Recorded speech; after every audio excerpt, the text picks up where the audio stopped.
Bonjour, donc présentation du gradiateur. Donc après réflexion, en fin de compte, là on avait mis un optotransistor mais qui n'a pas lieu d'être. Alors pourquoi? Parce que de toute façon on n'a pas d'isolation galvanique, parce que le plus 10 volts on le prend ici et la masse elle est prise sur le pont de Gretz, hein, elle est créée sur le pont de Gretz. Donc ici on a bien la masse, hein, c'est pas la Terre, hein, c'est le 0 volt, la masse. Le potentiel 0. Donc l'optotransistor n'a plus lieu d'être. En fin de compte, on peut mettre simplement un transistor MOS canal N, un VN2222. Là, on a diminué la résistance de pull down pour fixer, lorsque le transistor est bloqué, pour avoir un niveau logique 0 sur Q1 pour le bloquer. Hein, et donc le fonctionnement est similaire, hein, c'est-à-dire que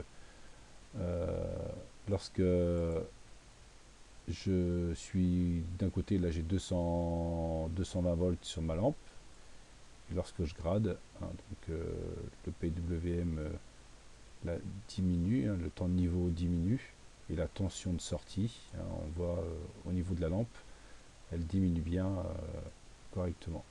Voilà. Donc simplification du schéma. Alors, il y aura peut-être à ajuster ces résistances d'un demi-watt R2, R6 et R3, peut-être les diminuer, les descendre à 4,7K, auquel cas peut-être augmenter la puissance de 1 watt, hein, pour réaliser l'alimentation 10 volts.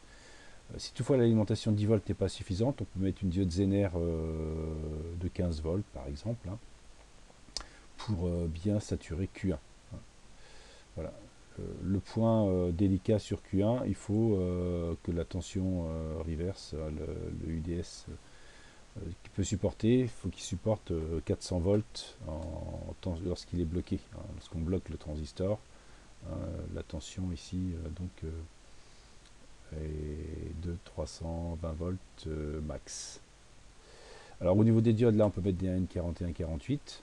Les condensateurs ici, ça c'est des condensateurs film plastique traditionnels, donc il n'y a pas de tension importante.